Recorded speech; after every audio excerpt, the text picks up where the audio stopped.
आज रविवार को 17 जिलों में भारी बारिश का अलर्ट। अब राशन कार्ड पर मिलने लगे हैं ये 8 फायदे। इस राज्य के किसानों को हर 4 महीने में मिलेंगे 4,000 रुपए। आइए देखते हैं मध्य प्रदेश के किसानों के लिए आज शाम की बड़ी खबरें। और पहली बार आप इस चैनल को विजिट कर रहे तो आप इस चैनल को सब्सक्राइब जरूर करें। अब राशन कार्ड पर मिलने लगे हैं ये 8 फायदे। सरकार ने नियमों में किया बड़ा बदलाव। आपको बता दें, जून 2025 से सभी EPL, BPL, पीला गुलाबी राशन कार्ड पर 8 नए लाभ देने का ऐलान किया गया है। राशन कार्ड धारकों को 1 जून 2025 से यह लाभ मिलने लगे हैं। इनमें आपको बता दें, राशन कार्ड धारकों को हर महीने 1,000 रुपये मिलेंगे। देश भर के अन्य राज्यों की तरह उत्तर प्रदेश में भी 3 महीने का एडवांस राशन मिलना शुरू हो गया है। सरकार ने तारीखों में बदलाव कर 25 मई से एडवांस राशन देना शुरू किया है। मानसून की वजह से सप्लाई में दिक्कत होने के चलते यह फैसला लिया गया है।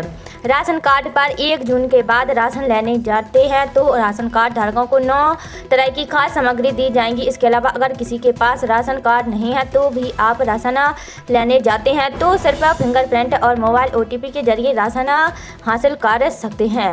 राशन कार्ड धारकों को अब one nation one ration card की सुविधा मिलेगी, जिससे प्रवासी मजदूर भी देश के किसी भी हिस्से में अपने कार्ड से राशन प्राप्त कर सकेंगे। यह सुविधा उन लोगों के लिए फायदेमंद है जो माइग्रेशन करते हैं।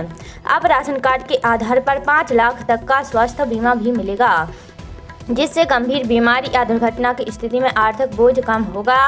राशन कार्ड धारकों को सालाना 6 से 8 सिलेंडरों तक सब्सिडी सीधे बैंक खाते में मिलेगी। उज्ज्वला योजना के तहत महिलाओं को एक्स्ट्रा लाभ दिया जाएगा। देश के कई राज्यों में सरकार महिलाओं के लिए आर्थिक लाभ देने के लिए योजना चलाने वाली है, जिसमें 2,000 रुपये से 2,500 रुपये तक मिल सकते हैं। लेकिन इसका लाभ उन महिलाओं को मिलेगा जिनके पास राशन कार्ड है। दिल्ली में जुलाई से नहीं मिलेगा पुराने वाहनों को पेट्रोल डीजल। आपको बता दें, राजधानी में 1 जुलाई से 10 साल पुराने डीजल वाहनों व 15 साल पुराने पेट्रोल वाहनों को पेट्रोल पंप पर तेल नहीं मिलेगा। राजधानी के पर्यावरण प्रबंधन के लिए जिम्मेदार वायु गुणवत्ता प्रबंधन आयोग ने यह आदेश दिया है। कहा है कि पंपों पर स्वचालित नंबर प्लेट पहचान कैमरों से पहचाने गए सभी एंड ऑफ लाइफ वाहनों को ईंधन नहीं मिलेगा। मानसून की सक्रियता बढ़ी। आज रविवार को 17 जिलों में भारी बारिश का अलर्ट। आपको बता दें, चक्रवात द्रोणिका और कम दबाव के क्षेत्र के चलते मध्य प्रदेश का मौसम एकदम से बदल गया है। मानसून के सक्रिय होने से प्रदेश भर में बादल छाने के साथ बारिश बिजली की स्थिति बनी हुई है। फिलहाल 25 से 26 जून तक मौसम का मिजाज यूं ही बना रहेगा। आज रविवार को ग्वालियर, चंबल, सागर, रीवा संभाग के 17 जिलों में भारी बारिश का अलर्ट जारी किया गया है। वहीं अन्य जिलों में भी हल्की से मध्यम वर्षा होती रहेगी। खास करके ग्वालियर, मुरैना, श्योपुर, शिवपुरी और पन्ना में अति भारी बारिश का ऑरेंज अलर्ट जारी किया गया है। यहाँ 24 घंटे में 8 इंच तक वर्षा हो सकती है। बंगाल की खाड़ी में 26 जून को एक नया कम दबाव का क्षेत्र बनने से जून अंत तक रुक रुक कर बारिश का सिलसिला बना रहने की उम्मीद है। फिलहाल अगले 24-25 जून तक पूरे प्रदेश में आंधी बारिश का दौरा बना रहेगा। MP मौसम विभाग का ताज़ा पूर्वानुमान। वर्तमान में दक्षिण पश्चिम बिहार एवं उसके आसपास कम दबाव का क्षेत्र बना हुआ है। इससे हवा के ऊपरी भाग में एक चक्रवात भी संबद्ध हो जो दक्षिण की तरफ झुका हुआ है। उत्तर पूर्व राजस्थान हवा के ऊपरी भाग में एक चक्रवात बना हुआ है। पाकिस्तान के मध्य से लेकर असम तक एक द्रोणिका बनी हुई है जो उत्तरी मध्य प्रदेश से होकर जा रही है। बांग्लादेश से लेकर गुजरात तक एक द्रोणिका बनी हुई है जो मध्य प्रदेश से होकर जा रही है। अभी 3-4 दिन तक प्रदेश के उत्तर पूर्वी क्षेत्र में तेज वर्षा होने की संभावना है। शेष क्षेत्रों में हल्की से मध्यम स्तर की बारिश हो सकती है। गरीब, भूमिहीन, अनुसूचित जाति के लोग भी बनेंगे पशुपालक। यूपी सरकार दे रही बकरी पालन पर 90% सब्सिडी। आपको बता दें, उत्तर प्रदेश में अब गांव में रहने वाले गरीब, भूमिहीन, अनुसूचित जाति के पशुपालक भेड़ बकरी पालन कर सकेंगे। इसके लिए राज्य सरकार ने इन पशुपालकों के लिए एक बड़ी सौगात पेश की है। बकरी पालन योजना 2025 के तहत सरकार ऐसे पात्र लोगों को एक इकाई बकरी पालन के लिए 90% तक की सब्सिडी दे रही है। पशुपालन को स्वरोजगार और पोषण दोनों का स्रोत भूमिका मानते हुए इस योजना का उद्देश्य ग्रामीण अर्थव्यवस्था को मजबूती देना और सामाजिक आर्थिक रूप से कमजोर वर्गों को आत्मनिर्भर बनाना है। क्या है योजना? सरकार द्वारा तय की गई एक बकरी पालन इकाई में 1 नर और 5 मादा बकरियां शामिल हैं, जिसकी कुल लागत 60,000 रुपये है। इसमें सरकार 54,000 रुपये तक की सहायता देगी, जबकि लाभार्थी को केवल 6,000 रुपये वहन करने होंगे। यह राशि बकरियों की खरीद, बीमा, चिकित्सा और परिवहन में खर्च की जाएगी। इस राज्य के किसानों को हर 4 महीने में मिलेंगे 4,000 रुपये।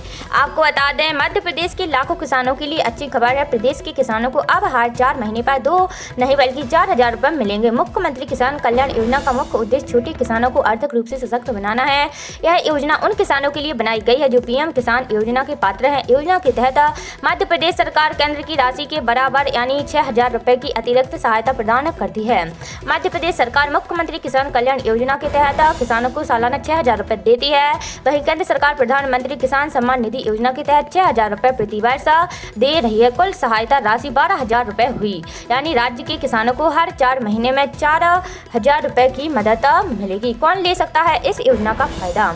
मुख्यमंत्री किसान कल्याण योजना का फायदा वैसे किसान उठा सकते हैं जिनका नाम पीएम किसान योजना की लाभार्थी सूची में है। आवेदक को मध्य प्रदेश का स्थायी निवासी होना चाहिए, उसके पास खेती योग्य जमीन होनी चाहिए। मुख्यमंत्री किसान कल्याण योजना के तहत किसानों को साल में 6,000 रुपये दिए जाते हैं। यह रकम 2-2 हज़ार रुपये की 3 किस्तों में खाते में जाती है।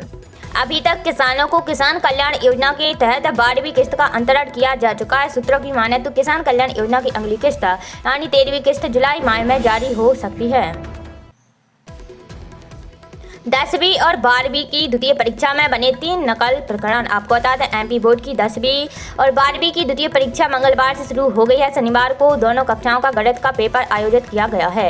इस दौरान 3 नकल प्रकरण दर्ज किए गए हैं। इसमें 10वीं में भिंड और उज्जैन में 1-1 व 12वीं भोपाल में 1 प्रकरण नकल प्रकरण दर्ज किया गया है। ज्ञात हो कि बोर्ड 10वीं और 12वीं के प्रदेश भर में करीब 1,306 परीक्षा केंद्र पर परीक्षा आयोजित की जा रही है। इसमें प्रदेश भर के दोनों कक्षाओं के करीब 3,30,000 विद्यार्थी शामिल हो रहे हैं। वहीं भोपाल में दोनों कक्षाओं के लिए 50 परीक्षा केंद्र बनाए गए हैं, जहां करीब 18,000 विद्यार्थी शामिल हो रहे हैं। इसमें 10वीं के 10,000 विद्यार्थी हैं।